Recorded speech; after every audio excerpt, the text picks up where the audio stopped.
Hi guys, स्वागत है आप लोगों का एक बार फिर से मेरे यूट्यूब चैनल पे। यहाँ पे आज हम लोग 12th क्लास ज्योग्राफी के एक चैप्टर को पढ़ेंगे जिसका नाम है भारत के संदर्भ में नियोजन तथा सतत पोषणीय विकास। तो चलिए शुरू करते हैं आज का ये सेशन। जैसे कि हम सब जानते हैं, भारत प्राचीन काल से ही सोने का चिड़िया था, जिसके कारण हमारे भारत में विदेशी हमेशा आते रहे और यहाँ बसे भी। वो यहाँ पे व्यापार करने भी आते रहे। बात अगर अंग्रेज़ों की करें तो अंग्रेज़ों के आने से पहले भारत में कुटीर उद्योग अच्छे खासे थे, लेकिन अंग्रेज़ों के आने के बाद हमारा जो बिजनेस व्यापार था बिल्कुल ठप पड़ गया, कुंद पड़ गया। अब हम लोग अंग्रेज़ों पर निर्भर हो गए। जब भारत का विभाजन हुआ तो रही सही कसर अंग्रेज़ों ने हमें बांटकर पूरा कर दिया, क्योंकि चावल का कटोरा कहे जाने वाला बंगाल अब बढ़ चुका था। जूट का उत्पादन जहाँ होता था वो सब बंटवारे के बाद हमारे हाथ से चले गए। हमारे पास बचा क्या? सिर्फ जूट का मिल। बंटवारे के बाद बहुत सारी आबादी भारत आकर शरणार्थी के तौर पे रहने लगी। इससे हम पे काफ़ी बोझ बढ़ गया। अब एक कमज़ोर अर्थव्यवस्था को सुधारने का समय था ताकि विकास किया जा सके। फिर सरकार ने योजना आयोग बनाकर बहुत सारे योजनाओं की मदद से अर्थव्यवस्था को पटरी पर लाना चाहा। इसमें पंचवर्षीय योजना ने काफ़ी मदद की। कृषि और उद्योग पर विशेष जोर देकर हम लोगों ने थोड़ा अर्थव्यवस्था को मजबूत किया और लगातार हम लोग प्रयासरत हैं ताकि हमारा अर्थव्यवस्था काफ़ी मजबूत हो जाए। तो चलिए शुरू करते हैं आज के इस चैप्टर का objective question answer.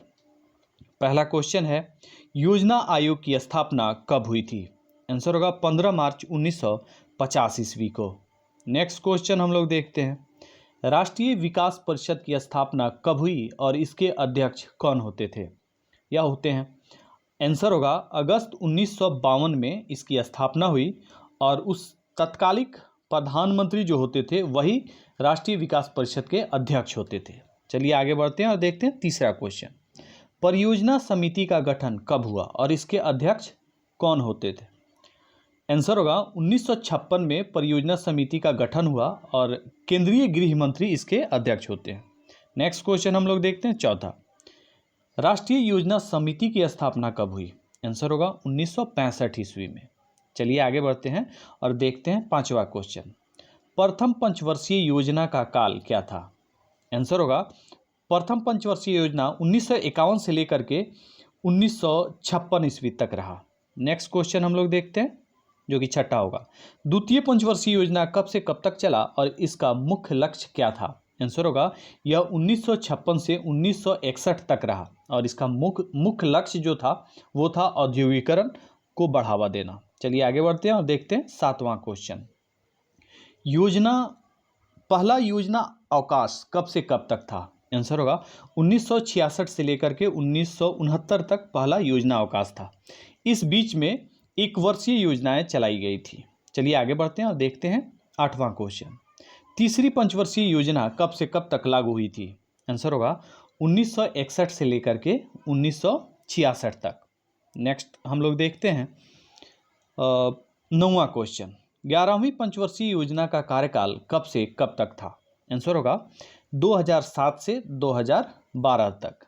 Next question हम लोग देखते हैं 10वां, योजना आयोग को कब समाप्त कर दिया गया? आंसर होगा अगस्त 2014 में, यानी कि 13 अगस्त 2014 को योजना आयोग को ख़त्म कर दिया गया। नेक्स्ट क्वेश्चन हम लोग देखते हैं 11वां, लक्ष्य क्षेत्र उपागम के अंतर्गत क्या क्या आता है? आंसर होगा कमांड नियंत्रण क्षेत्र विकास कार्यक्रम, सूखाग्रस्त क्षेत्र विकास कार्यक्रम और पर्वतीय क्षेत्र विकास कार्यक्रम लक्ष्य क्षेत्र उपागम के अंतर्गत आते हैं। चलिए आगे बढ़ते हैं और देखते हैं 12वां क्वेश्चन, लक्ष्य समूह उपागम के अंतर्गत क्या क्या आता है? आंसर होगा लघु कृषि विकास संस्था, दूसरा होगा सीमांत किसान विकास संस्था। चलिए आगे बढ़ते हैं और देखते हैं 13वां क्वेश्चन, किस पंचवर्षीय योजना के अंतर्गत पर्वतीय क्षेत्र के विकास के लिए कार्यक्रम बनाया गया? आंसर होगा 5वीं पंचवर्षीय योजना के अंतर्गत पर्वतीय क्षेत्र के विकास का कार्यक्रम बनाया गया था। नेक्स्ट क्वेश्चन हम लोग देखते हैं 14वां, पिछड़ा पर्वतीय प्रदेश कितनी ऊंचाई पर बसे क्षेत्र को माना जाता है? आंसर होगा 600 मीटर से अधिक ऊंचाई पर सभी पर्वतीय क्षेत्र को पिछड़ा पर्वतीय प्रदेश माना जाता है। चलिए आगे बढ़ते हैं और देखते हैं 15वां क्वेश्चन। सिंचाई आयोग द्वारा 1972 में परिभाषित सूखाग्रस्त क्षेत्र किसे माना जाता है? आंसर होगा जिस क्षेत्र में कृषि भूमि का 30% से अधिक सिंचाई से वंचित हो जाए उसे सूखाग्रस्त माना जाता था। आगे बढ़ते हैं और देखते हैं 16वां क्वेश्चन।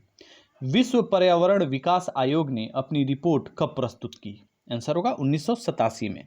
चलिए आगे बढ़ते हैं और देखते हैं 17वां क्वेश्चन। राजस्थान नहर बनाने का कार्य कब शुरू हुआ? आंसर होगा मार्च 1958 में। राजस्थान नहर को इंदिरा नहर भी कहा जाता है। नेक्स्ट क्वेश्चन हम लोग देखते हैं 18वां।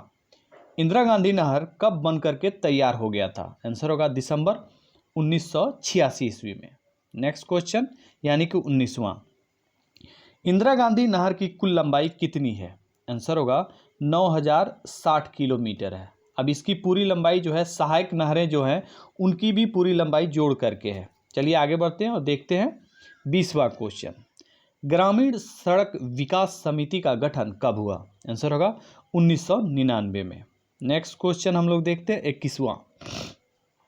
इंदिरा गांधी नहर में किस नदी से पानी आता है? आंसर होगा व्यास और सतलज नदी के संगम पे एक डैम बनाया गया, वहीं से इंदिरा गांधी नहर में पानी लिया जाता है। चलिए आगे बढ़ते हैं और देखते हैं 22वां क्वेश्चन। इंदिरा गांधी नहर कमांड क्षेत्र में सतत पोषणीय विकास के लिए सबसे महत्वपूर्ण कारक क्या है? आंसर होगा पारितंत्र विकास। नेक्स्ट क्वेश्चन हम लोग देखते हैं जो कि 23वां होगा। SFDA किस संदर्भ में वर्णित है? आंसर होगा लघु कृषक विकास से। नेक्स्ट क्वेश्चन हम लोग देखते हैं जो कि होगा 24वां। ITDP का उल्लेख किस संदर्भ में है? आंसर होगा जनजातीय विकास के संदर्भ में। आगे बढ़ते हैं और देखते हैं 25वां क्वेश्चन। परदेशीय नियोजन का संबंध किससे है? आंसर होगा क्षेत्र विशेष के विकास के उपागम से। नेक्स्ट क्वेश्चन हम लोग देखते हैं 26वां।